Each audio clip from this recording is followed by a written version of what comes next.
اللهم ارزقنا فهم النبيين وحفظ المرسلين وإلهام الملائكة المقربين برحمتك يا أرحم الراحمين آمين يا رب العالمين. أما بعد, ma'asyiral muslimin, Bapak Ibu para jamaah sekalian, alhamdulillah thumma alhamdulillah, puji dan syukur kehadirat Allah Subhanahu wa taala.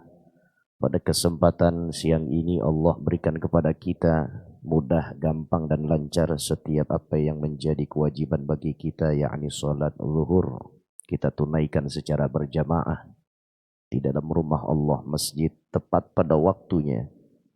Tentunya ini adalah merupakan kurnia dari Allah Subhanahu wa taala. Kita bermohon kepada Allah, mudah-mudahan apa yang kita juangkan pada hari ini, hari-hari yang lewat, dan insya Allah keistiqomahan Allah berikan pada hari-hari mendatang. Senantiasa Allah tancapkan nilai keimanan dan keislaman serta hidayah dan taufik yang terus berkepanjangan. Yang kita harapkan iman dan Islam, hidayah serta taufik ini tidak akan pernah musnah, tidak akan pernah sirna dan binasa sampai waktunya Allah tentukan untuk kita kembali pulang. Mudah-mudahan di hari kematian kita Allah berikan kepada kita nikmat iman dan Islam, hidayah, taufik, insya Allah mati kita dalam keadaan husnul khatimah. Amin ya rabbal alamin. Para jamaah sekalian yang dimuliakan oleh Allah Subhanahu wa taala, hari ini sudah kita memasuki pada bilangan hari yang ke-6 pada usia Zulhijjah kita 1446 Hijrah. Artinya tinggal beberapa hari ke muka, insya Allah kita akan jemput hari yang mulia, hari kebesaran kita umat Islam, yakni hari raya Idul Adha. Mudah-mudahan sehat badan kita, usia Allah berikan panjang serta berkah, insya Allah apa saja yang sudah kita tancapkan dari niatan aktivitas yang baik dan mulia, mudah-mudahan Allah Subhanahu wa taala berikan kelancaran untuk kita menunaikan kewajiban dan sunnah-sunnah kita. Amin ya rabbal alamin. Tentunya karena munasabah ini adalah dekat dengan ibadah udhiyah atau kurban, maka saya akan angkat materi pada siang hari ini seputar kurban. Pertama harus saya dahulukan tentang ta'rif atau definisi pengertian tentang kurban. Apa itu kurban? Kurban dalam fikih kerap disebut dengan istilah udhiyah. Udhiyah itu sendiri memiliki pengertian ma yuzbahu minan na'ami taqarruban ilallahi ta'ala min awwali yaumil 'idi ila akhiri ayyamit tasyriq. Udhiyah atau kurban itu adalah hewan ternak yang kemudian disembelih, dipotong taqarruban ilallah sebagai wujud pendekatan diri seorang hamba kepada Tuhannya, Sang Khalik, Allah Subhanahu wa taala. Kita lihat definisi ini mengatakan kurban itu tujuan akhirnya adalah Allah. Sebagai bentuk nilai ibadah, harapan seorang hamba agar dirinya dekat dengan Allah melalui jalur ibadah sunnah udhiyah itu sendiri. Jadi kalau kita ingin kembangkan makna dan juga definisi ini, apabila ada seseorang yang berkurban lalu kemudian hatinya tidak mantap, yang dituju adalah Allah Subhanahu wa taala, maka siap-siaplah ia untuk mendapatkan nilai kesia-siaan dari kurbannya. Apa sebabnya? Bukan Allah tujuannya. Tetangga tanya kepada sahibnya, "Ji, ente tahun ini korban enggak?" "Oh, korban dong ane." "Masa iya ane enggak korban? Ane kan konglomerat di kampung ini. Ane kan orang yang paling kaya. Kalau ane enggak korban, barang setahun aja. Ntar apa kata masyarakat? Ntar turun grade gue dari orang kaya. Ntar dinyangkanya ane miskin. Karenanya gue korban." Kalau begitu adanya, maka sejatinya dia tidak menuju Allah. Korbannya tidak diniatkan untuk Allah Subhanahu wa taala, bukan sebagai pendekatan diri kepada Allah Subhanahu wa taala. Orang yang demikian sejatinya dia sedang hanya merawat citranya di hadapan masyarakat dan tetangganya. Na'udzubillah min dzalik. Min awwali yaumil 'idi ila akhiri ayyamit tasyriq. Dalam soal durasi pemotongan itu ada batasnya, ada pula waktu permulaannya. Kapan permulaannya? Min yaumil 'id, dari hari pertama kita berhari raya, yaitu hari Adha, 10 Zulhijjah. Makanya Nabi katakan tidak ada amalan yang paling disuka oleh Allah Subhanahu wa taala. Ma'amila adamiyun min amalin fi yaumin nahri min iraqatid dammi. Tidak ada amalan yang paling disuka oleh Allah, tidak ada amalan yang paling dinantikan oleh Allah Subhanahu wa taala pada hari raya selain daripada hari sunnah tumpah darah, yakni memotong atau menyembelih hewan kurban. Hari pertama itu adalah pemotongannya, dan ingat permulaan itu ada pada saat kita menyelesaikan sholat sunnah Idul Adha dan mendengarkan khutbah Idul Adha. Jadi tidak persis setelah subuh kemudian kita potong itu yang namanya kurban embek domba kita, tidak. Setelah penyelenggaraan ibadah sholat sunnah Idul Adha, itu yang dilakukan oleh sahabat. Nusolli fanarji' wa nanhar. Kami sholat di belakang imam kami yang sejati, yakni baginda Rasul, lalu kemudian kami kembali pulang, baru kami menyembelih.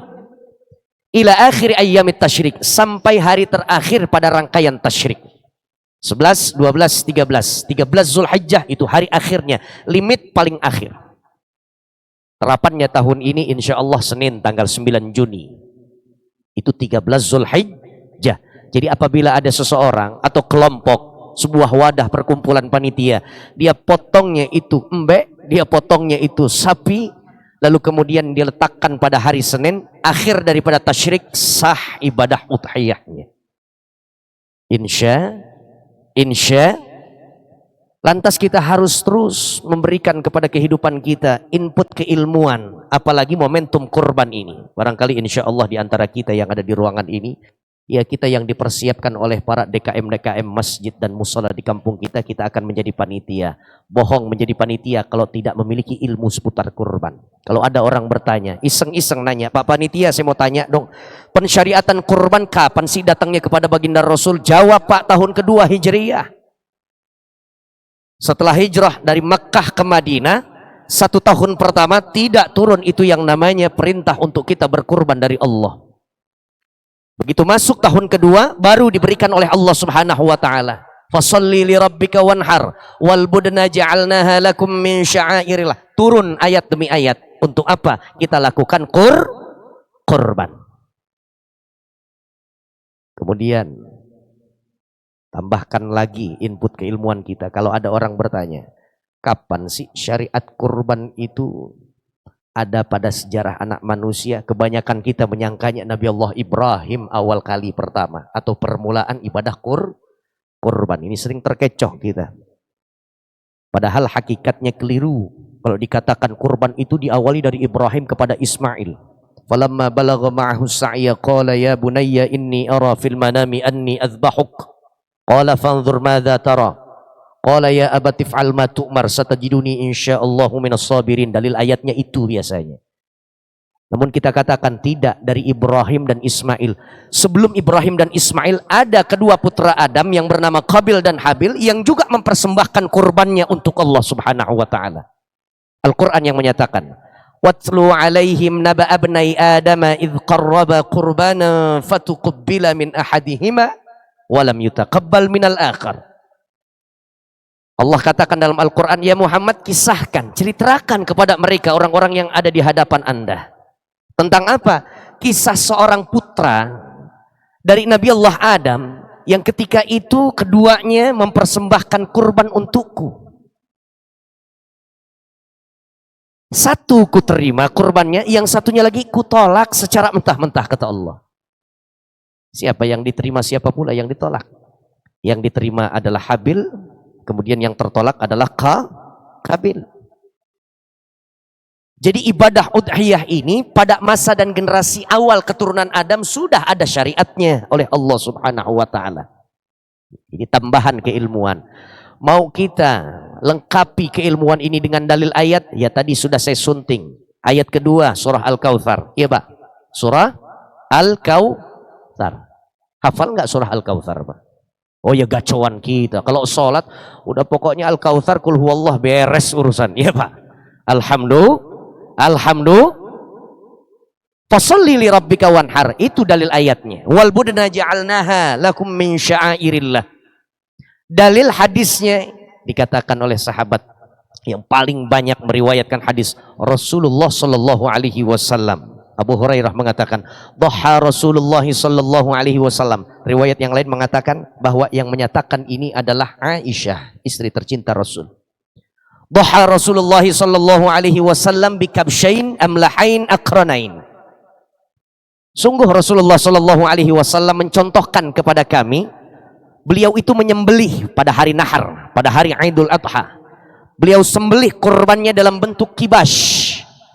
Bukan satu ekor seperti kita atau urunan sapi sebanyak 7 orang kolektif, tapi dengan 2 kibash sekaligus. Amlahaini yang putih bersih padat dagingnya. Akranaini yang dia punya tanduk gagah Pak, kibasnya Rasul. Kalau digambarkan oleh guru saya kibasnya Nabi itu yang disembelih itu bukan yang tumbuh, tapi tanduknya dia turun ke bawah, kemudian naik lagi ke atas. Domba apa tuh kalau di negeri kita? Domba Garut ya Pak. Domba, pokoknya yang pilihan untuk Allah. Satu kemudian dinamakan yusammi wa yukabbir, dinamakan oleh Rasul. Diniatkan artinya, Allahumma fataqabbal hadza minka wa laka. Hadza bin Muhammad wa ali Muhammad. Ya Allah, terima ini kurban dariku dan juga dari keluargaku. Allahu Akbar, Allahu Akbar, Allahu Akbar. Dipotong oleh Rasul. Yang kedua kemudian dipanggilnya Sayyidina Ali menjadi panitia kurbannya Rasul. Sayyidina Ali. Satu lagi diambil kemudian dipotong. Dengan niatan apa? Ini untuk umatku yang tidak memiliki kemampuan untuk berkurban. Sayangnya banyak orang-orang pelit yang bersandar dengan dalil ini Pak. Nanti korban enggak? Ngapain korban kita? Kan Nabi dengan 2 kibas. Kedua dombanya itu dipotong dengan tangan Rasul sendiri. Yang satu untuk Nabi Muhammad dan juga keluarganya. Yang satunya lagi kan untuk kita umatnya. Kan kita udah ditalang, pelit loh. Nama pelit itu banyak tuh, Ustaz Fitrah ya. Pelit, medit, koret, buntut gasir, tengkok dalam, pantat. Itu menandakan hinanya itu sifat. Banyak namanya. Jelek itu sifat. Dekat kepada neraka, jauh daripada rahmat Allah. Itu bakhil Pak. La haula wa la quwata illa billah. Jadi dalil hadis itu jelas bahwa Rasul langsung dengan 2 kibas. Insya. Lalu kemudian saya ingin langsung pada kasus-kasus yang seringkali terjadi kekeliruan ini. Oleh siapa panitia Pak? Saya dahulukan siapa panitia. Panitia itu memiliki peranan yang sangat penting bagi kehidupan si pengurban mudhahi, sahibul kurban. Panitia ini adalah perpanjangan tangan daripada pengurban dan harapan bagi mustahik. Ayo, harus kita memiliki ilmu nih. Jangan asal kita dibagi kostum panitia kurban lalu kemudian kita kenakan itu kostum panitia kurban. Rasanya Masya Allah bergengsi sangat, padahal skill nggak ada, ilmu pun kosong. Modalnya hanya untuk dapat pujian aja. Ente panitia, wah iya dong panitia, gue udah dapat dari masjid bajunya. Na'udzubillah. Kali pertama datang kekeliruan itu adalah bagi mereka yang ditugaskan ditempatkan pada titik meja penerimaan hewan kurban. Ini langsung kepada fikih kurban berarti ya. Khususnya adalah soal panitia yang menjadi wakil, naib dari sang pengurban atau sahibul kurban. Ketika kita sudah berada di meja penerimaan hewan kurban, biasanya terjadi banyak kekeliruan dan kasus-kasus yang menyimpang dari fikih kurban. Begitu datang orang-orang yang mau menyerahkan hewan kurbannya, kita sambut. Bapak, ada yang bisa saya bantu? Assalamualaikum. Waalaikumsalam warahmatullahi wabarakatuh. Silahkan duduk Pak. Ada yang bisa saya bantu? Saya ingin menyerahkan hewan kurban. Baik, nama Bapak siapa? Saya Fulan bin Fulan. Ditulis Pak, Fulan bin Fulan. Dilongok sedikit. Apa jenis hewan kurbannya? Saya bawa domba nih. ditulis jenis hewan domba.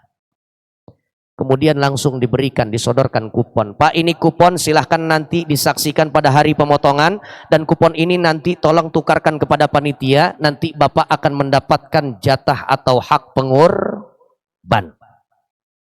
Sudah selesai? Selesai Pak. Itu domba Bapak, ikat aja noh di jarok yang hijau noh. Habis itu silahkan pulang. Enggak sesederhana itu saya katakan. Apa maksudnya? Setelah kita tanya siapa nama Bapak, orang ditanya nama, ya dia jawab karena sebab dirinya punya nama. Nama Bapak siapa? Fulan bin Fulan. Diletakkan nama itu pada kolom pengurban. Padahal seharusnya susul dengan pertanyaan, masih soal nama. Kok masih soal nama? Iya. Sampaikan kepada dirinya, maaf Pak, apakah Bapak langsung pengurbannya? Oh ternyata geleng. Oh enggak, saya bukan pengurbannya. Saya orang kandang, cuma nganterin. Kebanyakan langsung ditulis namanya, pengurban. Enggak dikonfirmasi balik, apakah langsung pengurbannya. Sehingga apa? Saat nanti hari pemotongan, untuk pemotongan hewan kurban selanjutnya, dalam bentuk domba, atas nama Bapak Anu bin Bapak Anu, disebut ma panitia. Gagal panitia. Meskipun tidak secara fikihnya, tapi secara administratif celah, cacat dia. Sementara yang mengurban aslinya atau sahibul kurban, mudhahi dalam term fikih mengatakan dia tidak disebut namanya. Tapi sah Ustaz, sah, dapat pahalanya. Allah nggak akan ketukar pahala siapapun hamba Allah yang melakukan tindakan ibadah, yang menjalankan sunnah kurban. Allah sudah alamatkan ke rekening akhiratnya. Nggak akan pernah tertukar, itu Allah. Cuman masalahnya panitia nggak kompeten Pak. Betul.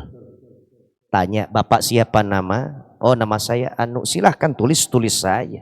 Lalu kemudian, maaf Bapak, apakah Bapak langsung pengurbannya? Enggak, itu bos saya. Saya ART-nya. Saya cuma diserahin doang amanah untuk menyerahkan ini kepada Bapak panitia ke masjid ini. Faham sampai sini Pak?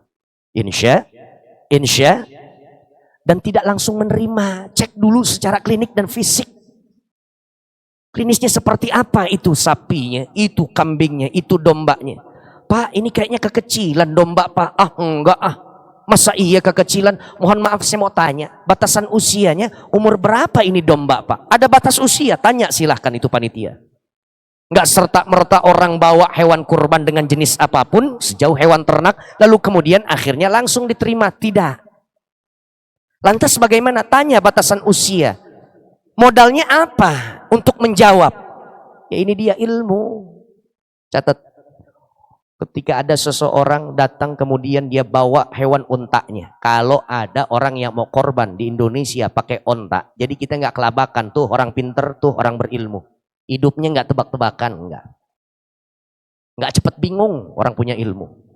Oh Bapak bawa onta. Oke siap, saya tahu ilmunya. Saya punya wawasan dan pengetahuannya. Begitu dibawa, Pak, apakah sudah cukup 5 tahun? Oh, saya kurang tahu, Pak. Tolong tanya kepada yang dagang. Sudah 5 tahun tepat atau belum? Sebab batas usia yang diterima untuk jenis hewan unta adalah 5 tahun pas jalan tahun ke-6. Kalau untuk kelas di bawah unta ada sapi dan juga kambing. Sapi dan juga kambing itu 2 tahun pas jalan tahun ketiga. Sementara domba cukup 1 tahun jalan tahun kedua. Ini kok kecil? Ini kira-kira 1 tahun pas atau di bawah 1 tahun Pak? Oh ini jelas 1 tahun, saya tahu banget.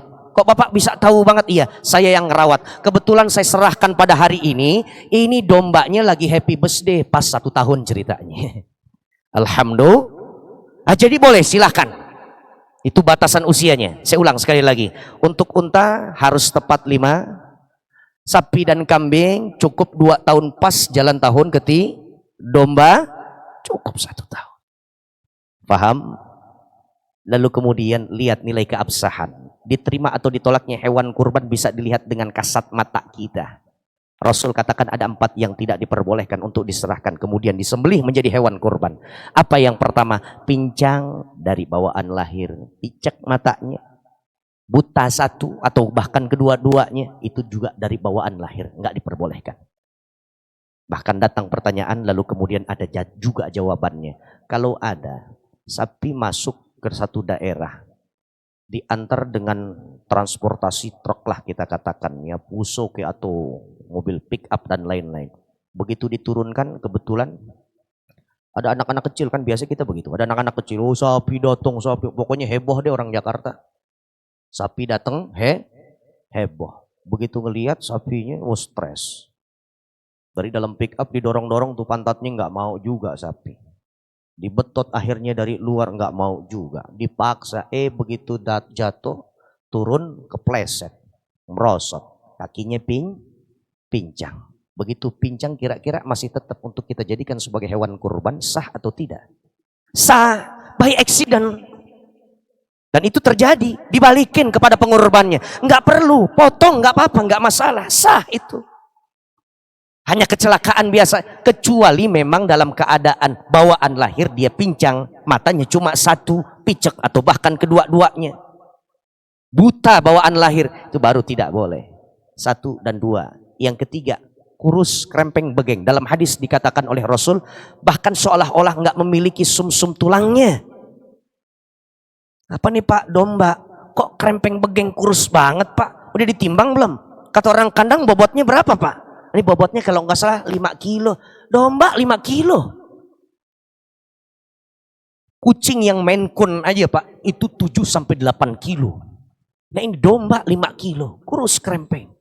Paling top jadiin kaldu, paling enggak dinyot-nyot tulangnya. Kan syiar Islam artinya sebar daging. Biasa masyarakat muslim yang enggak biasa, kena daging, hari itu sampai hari tasyrik pokoknya dia makan daging. Itu indahnya Islam, ngajak kebersamaan. Dikunci kita dengan satu hati, satu rasa semuanya.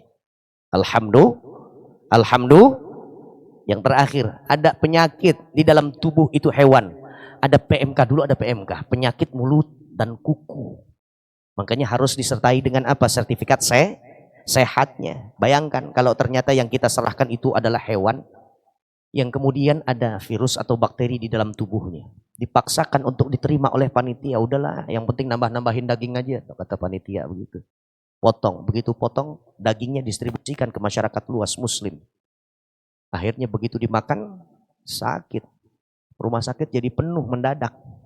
Akhirnya orang yang nggak senang dengan Islam dan umat Islam dengan ritual kurban ini, maka mereka akan menggoreng. Habis. Jorok sih hari pembantaian hewan-hewan, kan begitu kata mereka.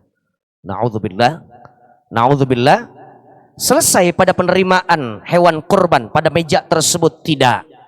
Satu lagi, tanyakan kepada orang yang mengantarkan. Si petugas yang mengantar tanya, Bapak mohon maaf, tolong konfirmasi kepada pengurban atau majikan Bapak, bos Bapak yang memberikan instruksi ini. Tanyakan kepada mereka, apakah kurban yang diserahkan ini kurban sunnah atau kurban wajib? Si petugas pakai nanya, negesin, orang tahu bilang, lah bukannya kurban sunnah ya? Kok ada istilah kurban wajib Pak Panitia? Waktunya untuk kita memberikan sesi edukasi kepada orang tersebut.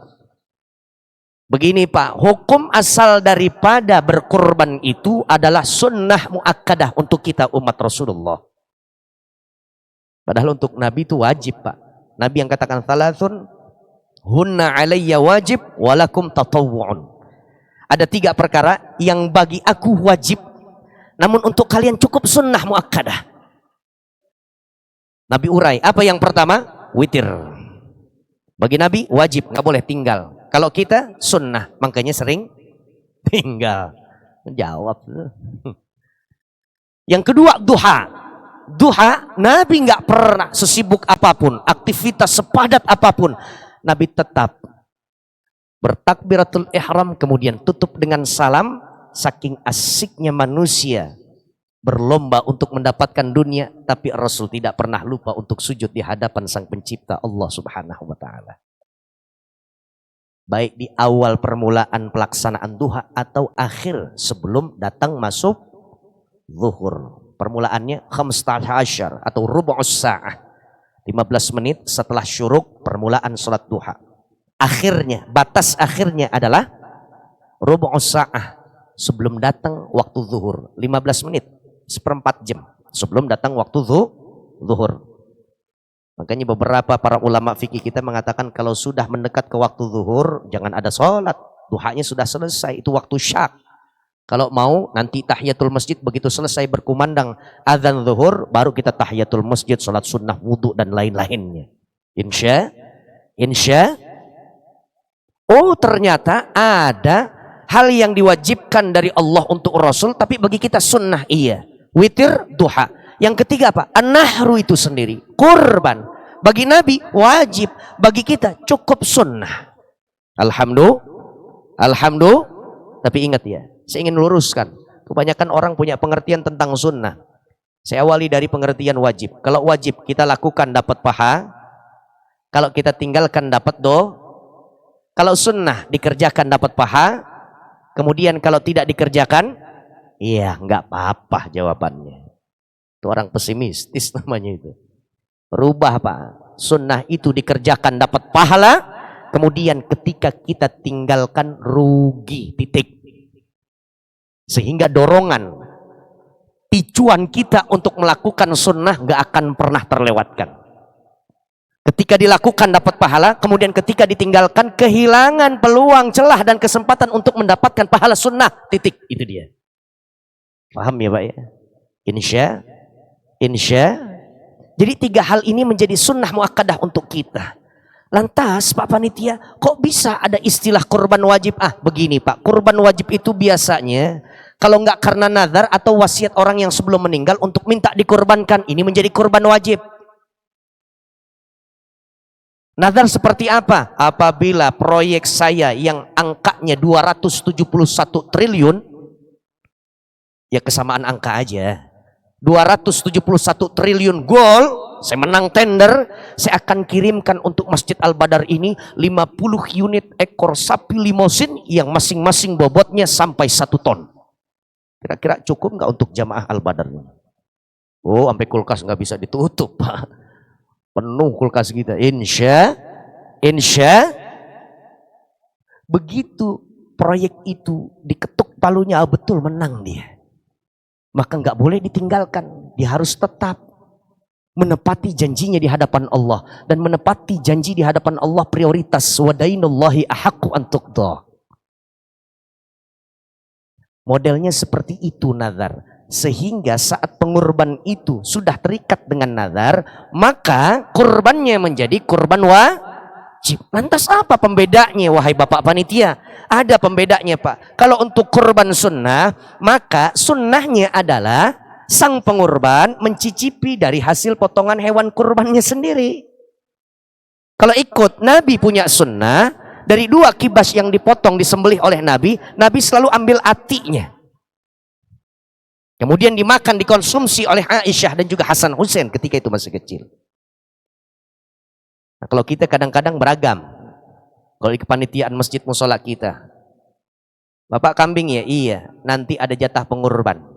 Jatah saya apa? Pengorban. Jatah Bapak insya Allah nanti kami panitia akan memberikan paha belakang kambing. Pakai nanya lagi, paha kambing berapa? 1. Kan paha belakang ada 2, kata dia gitu. Kalau bisa 4-4-nya lo potong sendiri aja kalau gitu. Betul Pak? Kalau udah dikasih segitu ya segitu, jangan pakai tawar lagi. Insya. Tapi kalau korban wajib, nggak boleh. Oh begitu Pak, iya. Bagi si pengorban nggak boleh. Istrinya dah, buat bos istri saya. Istri juga nggak boleh. Anaknya yang masih kecil-kecil, kan nggak ngerti apa-apa dia. Nggak boleh Pak, mertuanya ada di rumah, dia urusin, dipiara tuh mertuanya. Nggak boleh. Semua orang-orang yang di bawah tanggung jawab nafkah sang pengorban wajib, haram hukumnya untuk mencicipi hewan kurban wajibnya. Paham sampai sini? Kadang-kadang kan begitu Pak, di panitia kita. Begitu melis mencatat siapa nama pengorban, catatannya ternyata digabung. Nggak terlihat mana kurban sunnah, mana kurban wajib. Coba bayangkan. Nanti akhirnya dipukul rata menjadi kurban sunnah. Walhasil nanti kalau kambing dapat paha belakang atau domba paha belakang, biasanya kalau sapi 2-4 kilogram daging murni, nanti diserahkan ke rumah tersebut. Nah ini kesalahan panitia, nggak boleh disampaikan itu hasil potongan hewan kurban wajibnya. Paham sampai sini Pak? Insya. Nah harusnya telaten ini kita panitia. Makanya harus ada pembekalan dan penataran untuk siapa? untuk setiap calon panitia. Lagi-lagi bukan modal nemtek. Merasa banget kayaknya gagah pakai nemtek. Panitia baju Masjid Anu 1446 Hijriah, panitia kurban, bo ilaha illallah. Udah jalan ngelangkah pokoknya nggak ngelihat polisi tidur aja, jalan petang-tang, peteng-teng. Ilmu yang penting, bahkan skill dulu, yang penting ilmu. Kemudian menunjang skillnya, ahli sayatnya, ngupas kulitnya, nyacaknya, nimbangnya. Insya. Dan satu lagi kekeliruan yang sering kali terjadi. Tidak ada transaksional, jual beli dari hasil potongan hewan kurban. Dari pala sampai ujung buntutnya. Nggak ada yang diperjualbelikan. Itu nasihat sekaligus wanti-wantinya Rasul kepada Sayyidina Ali. Man ba'a jilda udhiyatihi fala udhiyatalahu. Siapa orang yang memperjualbelikan yang disebutnya oleh Nabi kulit jilda udhiyatihi, kulit dari hewan kurbannya. Artinya disebutnya yang bukan khusus, tapi untuk keumuman seluruhnya. Baik pala, buntut, kaki, kulit. Nggak ada yang diperjualbelikan. Semuanya rata terima oleh tangan mustahik. Insya. Apalagi seringkali panitia memberikan pala, bagian pala nih, sapi. Untuk apa? Untuk upah potong si tukang jagal. Di beberapa saya punya media sosial, saya selalu itu menyampaikan. Kalau mau kasih upah kepada tukang jagal, jasa potong, silahkan murni dalam hitungan rupiah aja. Angkanya pokoknya angka uang aja. Pak Panitia, tukang jagal nih ngadep ke ketua DKM atau ketua panitia. Tahun ini kita masih kepake nggak? Udah ente aja, aneh pakai. Terus kira-kira berapa upahnya tahun ini? 650 aja, kayak tahun-tahun yang lalu begitu. Udah 11 tahun 650 aja nggak naik-naik. Emang mau berapa? 750 deh. Syukur-syukur 1 juta. Enggak, segitu operasionalnya nggak ada kita di masjid kita. Ya udah deh, kalau misalkan emang nggak mau nggak apa-apa 650, tapi plus kepala ya. Begitu tuh. Plus kepala ya. Kira-kira kita jadi ketua DKM, kita jadi panitia, kita anggukin bilang iya atau geleng bilang enggak? Enggak Pak, jangan. Biar dia ahli lobby kayak, pinter kayak nawar ya. Pokoknya mutlak deh. Jawabannya akhir kalam. Kalau kata orang Arab bilang, akhir kalam lah. Enggak pokoknya. Kenapa demikian? Karena enggak boleh dijadikan hasil potongan hewan kurban itu sebagai upah potong 650 plus palanya, enggak boleh. Plus kulitnya, plus kakinya, plus buntutnya. Enggak boleh. Kalau mau mendingan tambahin 100.000 jadi 750.000. Yang penting amanah panitia, nggak merusak daripada kurbannya sang pengurban atau sahibul kurban. Tuh baru jadi panitia. Faham ada SOP syariahnya. La haula wala quwata illa billah. Tapi gimana caranya supaya kita tetap bisa memberikan ini pala? Begini Pak caranya. Kalau memang demikian, dia udah mau 650 bahkan nggak pakai kepala. Ya sudah, kita kasih uang per 1 ekor sapi. Dari mulai dia rebahin, dia potong 4 yang besar. Sampai barangkali kalau cacah-cacah kecil, panitia masuk. Kita kasih uang 650.000. Sudah selesai, itu upah potong. Titik, nggak ada lagi koma. Panggil sini, ente kru ada berapa? Ane jagal 1, kru ane 5, jumlah kita semuanya 6. Begini, ane statusin ente jadi mustahik. Sekarang ane kasih ente pala nih, karena ente mustahik. Dan ini bukan menjadi upah potong. Kira-kira jelas atau tidak? Kira-kira kalau nerima model kayak begitu, sah atau enggak? Sah, boleh. Asal jangan pakai embel-embel upah enggak ada begitu. Paham sampai sini Pak? Begitu juga kaki, yang penting sampai kepada mustahik. Merebot mau kasih kulit, kasih. Tapi Ustadz merebot biasanya begitu udah sampai di tangannya dia, terus dia cari pengepul kulit, dia jual, dia akhirnya diduitin. Boleh nggak kira-kira? Iya boleh, udah hakut tamlik namanya. Udah hak kepemilikan penuh bagi sang mustahik. Daging dia udah punya, dapat 4 kantong. Dari masjid ini dapat, dari musola dapat, dari RT dapat. Karang Taruna kadang-kadang juga dia potong, dia dapat. Yang dia nggak punya beli bumbunya. Kebetulan dapat kulit nih gue. Cari pengepul kulit. Mau nggak? Mau. Coba lihat. Ya ada bolongnya 75 aja deh. Kecuali nggak ada bolongnya, nggak ada cacatnya. Boleh 125. Kata tukang kulit begitu. Ya udah nggak apa-apa 75, dia dapat ya satu kulit 75.000, lumayan buat beli apa? Bumbu. Boleh nggak begitu? Boleh, yang penting sudah sampai di hak atau tangannya mustahik. Insya kita berdoa kepada Allah, mudah-mudahan beberapa hari ke depan Allah berikan dan tambahkan rezeki kita di atas rata-rata. Yang biasanya nerima uang sampai 4-5 juta, yang biasanya dapat 10-15 juta. Mudah-mudahan beberapa hari ke depan Allah tambahin sampai 50 miliar buat kita. Tapi bukan buat beli lagi batu, bukan naikin ningkatin seri Rolex kita, bukan. Tapi buat kita beli buat berkurban, insya. Dan kalau sudah ada niatan kita untuk berkurban, tahan dulu, jangan dulu potong rambut, beresin kumis kita, gunting jenggot kita, atau kita pengen rapin bulu ketek kita, bulu kemaluan kita, kuku jangan dulu dipotong. Ntar habis selesai embek kita, domba kita disembeli, baru kemudian kita berbersih diri deh. Ya, itu anjuran dari Rasul. Man ra'a minkum hilala dzil hijjati wa arada ahadukum ayyudhiya falyumsik an asy'arihi wa adfarihi. Siapa orang yang melihat hilal Dzulhijjah sudah datang, lalu kemudian wa arada ahadukum ayyudhiya, dia kepengen untuk berkurban di tahun itu, maka jangan dulu potong kuku, jangan dulu potong semua yang tumbuh pada tubuh kita. Sebab nanti kita punya hewan kurban, setiap bulu yang ada pada tubuh hewan kurban kita, serat dagingnya, kukunya, tanduknya, dan semua yang melekat pada tubuhnya akan dihitung oleh Allah dengan nilai kebaikan yang kemudian digabungkan dengan semua apa yang kita miliki pada tubuh kita. Makin nikmat dan tinggi pahala yang akan kita dapati. Insya Al-Fatihah. A'udzubillahi minasyaitonirrajim. Bismillahirrahmanirrahim. Alhamdulillahi Rabbil Alamin, Ar-Rahmanir Rahim, Maliki Yawmiddin. Iyyaka na'budu wa iyyaka nasta'in. Ihdinas siratal mustaqim. Siratal ladzina an'amta 'alaihim ghairil maghdubi 'alaihim waladdallin. Amin ya mujibas sa'ilin. Bismillahirrahmanirrahim. Alhamdulillahi Rabbil Alamin. Allahumma shalli 'ala sayidina Muhammad wa 'ala ali sayidina Muhammad. Allahumma inna nastaudi'uka ma 'allamtanahu wa ma hafidhnahu wa ma qara'nahu fardudhu ilaina 'inda hajatina ilaihi. Allahumma ahyina 'alal Islam wa amitna husnal khitam. Ballighna ila hajji baitikal haram. Ballighna ila hajji baitikal haram. Ballighna ila hajji baitikal haram.